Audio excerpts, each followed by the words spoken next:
Good afternoon. Good afternoon, everybody.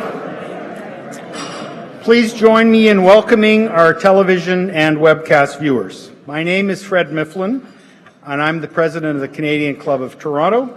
Viewers, we're very pleased that you're participating with us today. For 120 years, the Canadian Club has been proud to provide a forum for leaders in every aspect of society to share their ideas with us and to challenge our thinking. We are committed to providing a welcoming venue for discussion and debate on issues that impact our daily lives.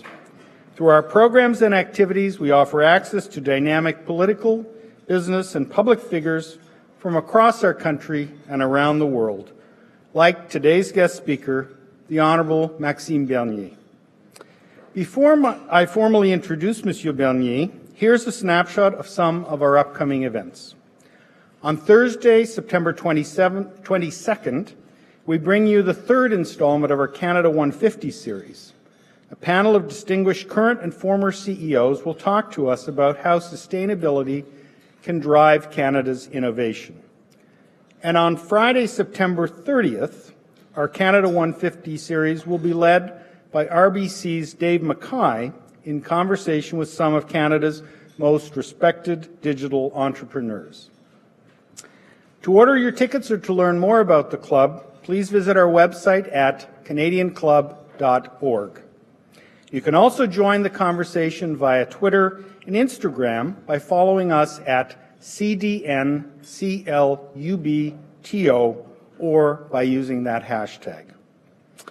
I want to thank Ernst Cliff Strategy Group for sponsoring a group of youth and young leaders from U of T's School of Public Policy and Governments to participate in today's program. Thank you for your support.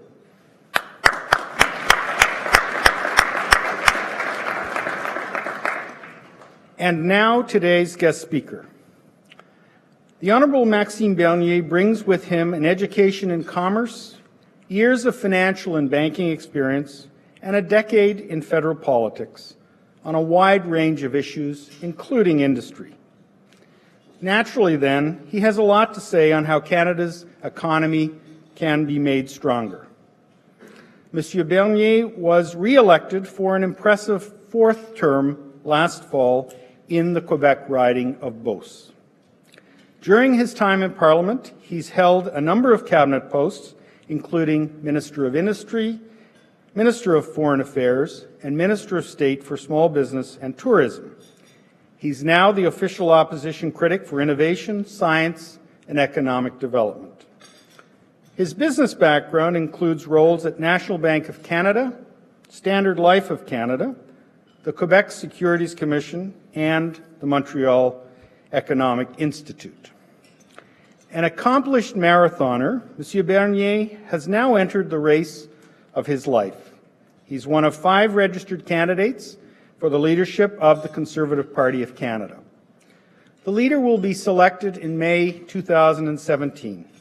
Between now and then, though, this Quebec MP is literally racing across the country to outline his policies. We're pleased that he's with us today to detail ways that Canada can be further positioned as a top choice for investors and entrepreneurs. Maxime Bernier, bienvenue. The Canadian Club of Toronto's podium is yours. Thank you very much. Thank you. Yeah, that's great. Thank you.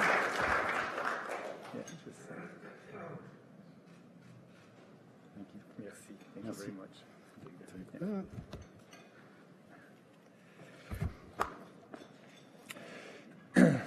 Bonjour, ça me fait grandement plaisir d'être avec vous aujourd'hui. Et puis, c'est un privilège d'être devant vous, les gens d'affaires qui créent la richesse. So I'm very, very pleased to be with you today. And I want to thank Fred for this nice introduction. And I want to also thank everyone for your interest in the Conservative Party of Canada leadership race. It has been described by some media as a big young fest. I hope everyone today is well caffeinated. So, As professionals, I'm sure that you are, like me, troubled by all the current talk about the advanced economies, like our economy, being stuck in so-called secular stagnation.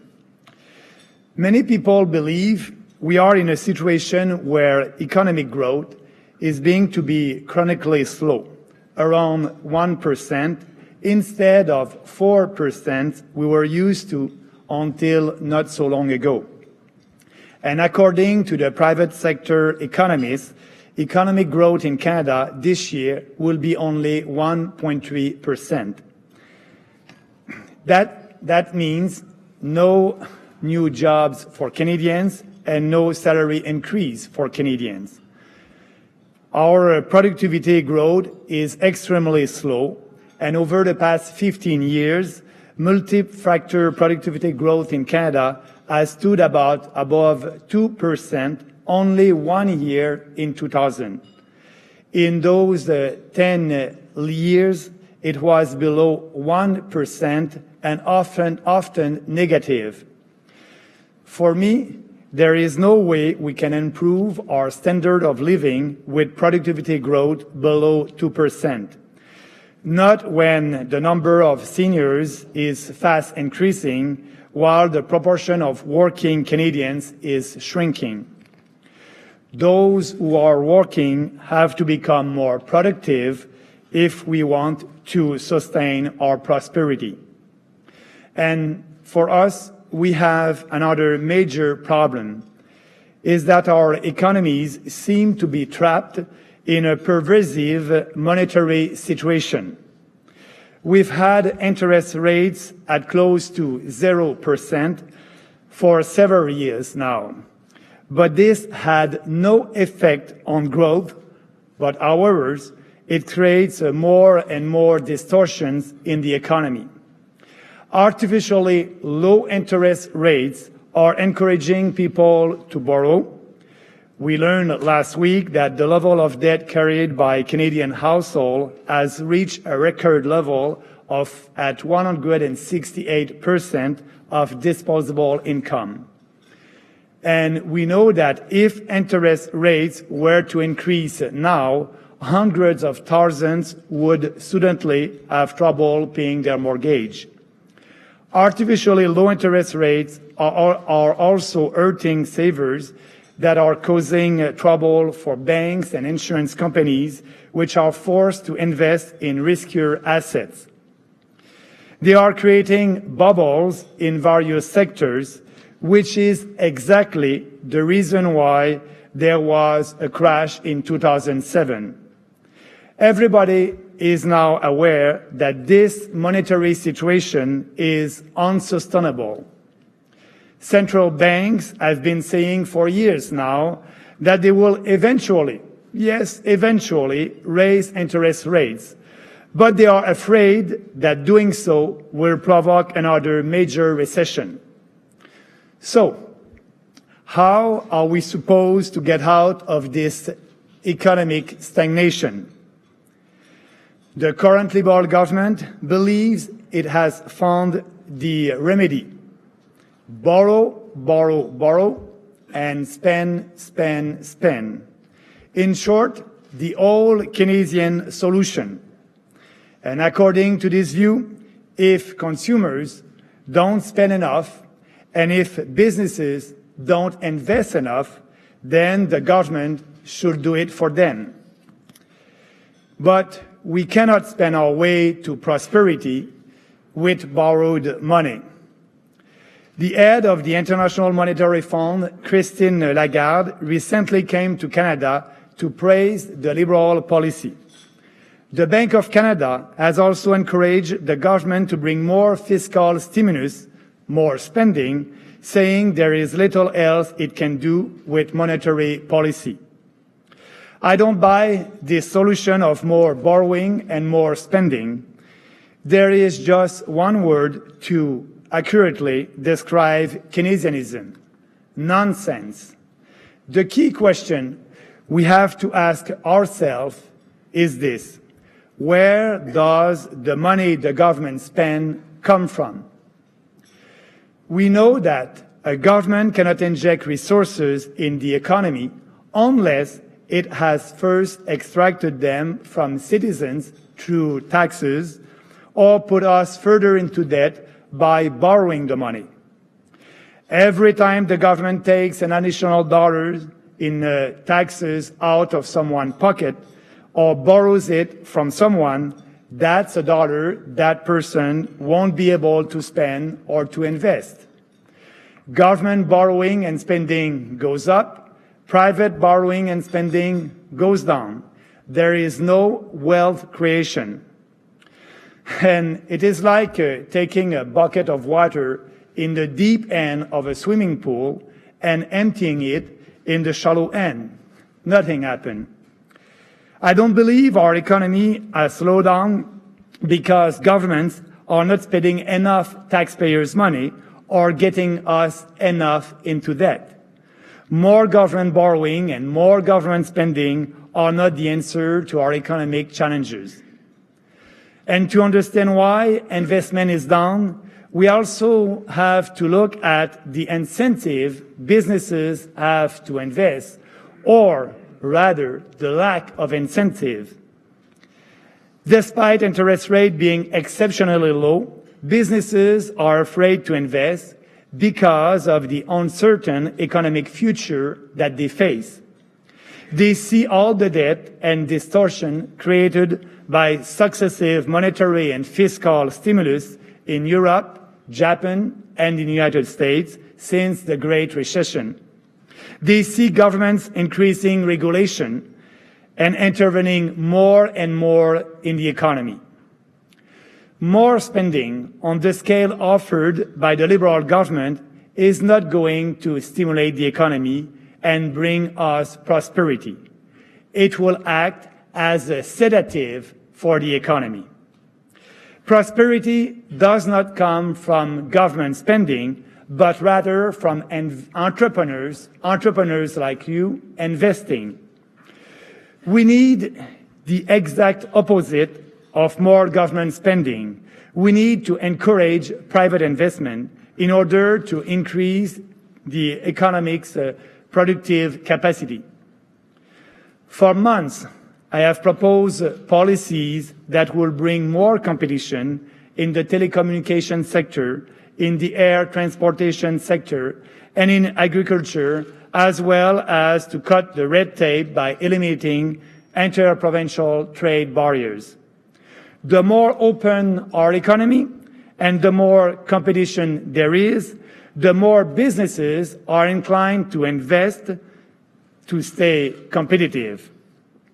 Today, I offer an ambitious tax plan to unleash Canada's productive forces, boost private investment, and bring higher sustainable long-term growth.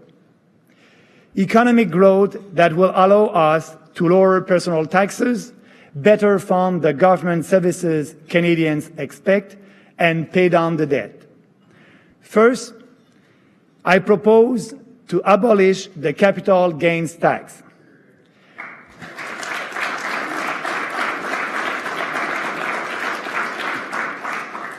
The capital gains tax is a tax on investment.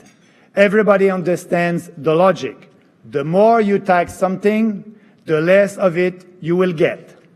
Young entrepreneurs and innovative small businesses often have difficulty finding financial backing for their projects. Abolishing the capital gains tax will encourage everybody to save more and to invest more. It will create and it will increase also the supply and lower the cost of capital for new firms. The capital gains tax also discourages investors from selling old assets and investing in more productive new ones because the sale triggers the tax. Getting rid of it will not only bring more capital, but it will increase the overall efficiency of capital. This may sound like a radical proposal, but it is not. There was no capital gain tax in Canada until 1972. You know who was Prime Minister at that time. The Fraser Institute determined in a 2014 study that Canada's top personal capital gains tax rate is the 14th highest among the 34 OECD countries. But 11 of these countries impose no capital gains tax at all, including Switzerland, Belgium, South Korea, and the Netherlands. Today, Ottawa collects about $3 billion from capital gains taxes every year, or about 1% of its total revenues. The benefits to our economy would vastly exceed this loss of revenues. My second proposal is to make the accelerated capital cost allowance a permanent feature of the Canadian tax system and extend it to all sectors.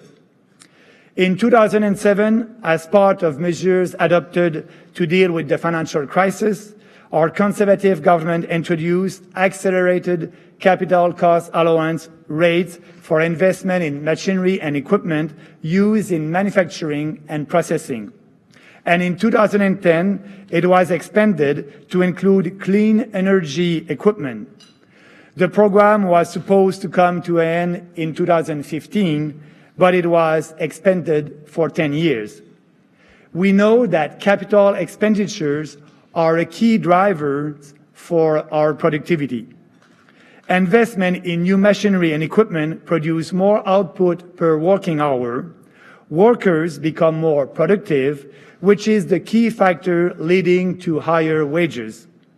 It also contributes to a greener economy. We can use less energy and resources to produce more. Investing in productive capacity is the best way to help both our environment and our economy. Accelerated capital cost allowance has the effects of boosting investment by allowing for a faster write-off and cost recovery. For example, instead of writing off an investment over a period of 15 years, a company can deduct it from its income in only 3 years. This directly affects the company's cash flow. The government, for sure, loses corporate tax revenues in the short term, but the increase in productivity and profitability brings more revenue in the long term. I see no reason to restrict this measure to manufacturing and clean energy procedure equipment. Investment should be encouraged for all sectors of our economy, and this should be made permanent. This will also apply to investment in the telecommunication sector, in the oil and gas, fisheries, agriculture, and any other sectors that provides value-added jobs to Canadians. Finally, to boost investment in Canada, we need to reduce the corporate income tax. This would increase the after-tax rate return on investment and encourage businesses to invest more. One of our government's major fiscal achievements was to reduce the corporate income tax from 22% to 15%. But we can do better. According to OECD data, Canada's combined federal-provincial corporate income tax rate is the 15th highest among OECD countries. I propose to bring down the federal rate to 10%. Reducing corporate income tax does not necessarily mean that government revenues will go down. A lower tax rate attracts more foreign companies and leads to the creation of more companies in Canada. More companies will become more profitable, invest more, employ more people, and pay more taxes. Still, these three measures do imply that government revenues will go down at least temporarily. And as you know, I'm against the deficit and I'm against increasing personal taxes. So, there is only one way to recoup a revenue loss: to put business subsidies on the chopping block. The federal government is spending billions of dollars every year to help businesses. It directly puts money in new investment, bails out failing companies, and offers dozens of different incentives, tax credit, and tax deduction for all kinds of reasons. A recent study by the School of Public Policy at the University of Calgary found 16 billion in various types of direct and indirect subsidies to businesses. Some measures may be worth keeping, but most are inefficient ways for the government to choose winners, bail out unprofitable ventures, promote some bureaucratic fad, and buy political support with taxpayers' money. They also create unfair distortion in the economy by favoring some sectors at the expense of others. Abolishing them will force companies to compete for funds in the capital market instead of wasting resources filling in questionnaires and lobbying the government.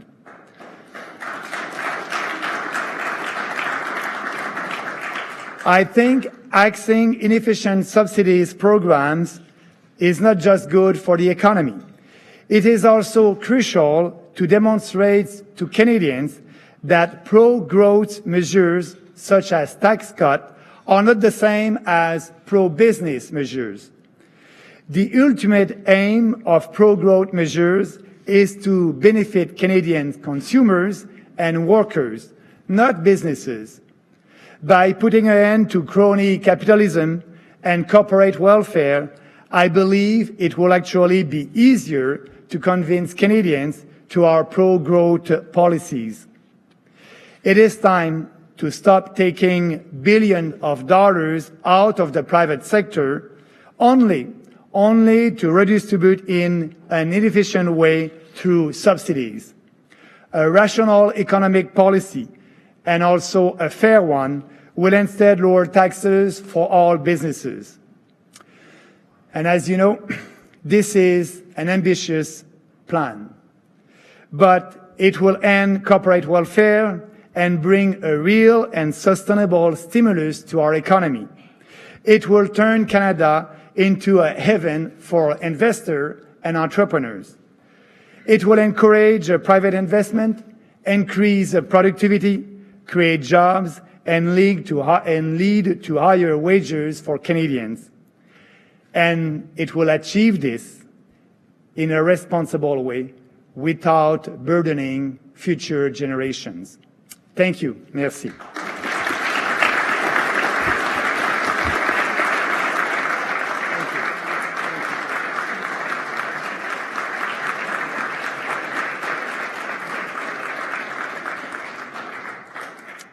Merci beaucoup. I want to thank you for delivering such a strong message on the many opportunities available to strengthen Canada's fiscal health. Your business experience and federal ministerial roles have provided a unique perspective to our audience today. We agree that our country holds tremendous potential for growth in a number of key areas. Your plan to drive Canada's prosperity is indeed bold and ambitious. Thank you for sharing your views with us this afternoon. Bonne chance in the Conservative Party leadership race. We look forward to the outcome in May, and thank you again.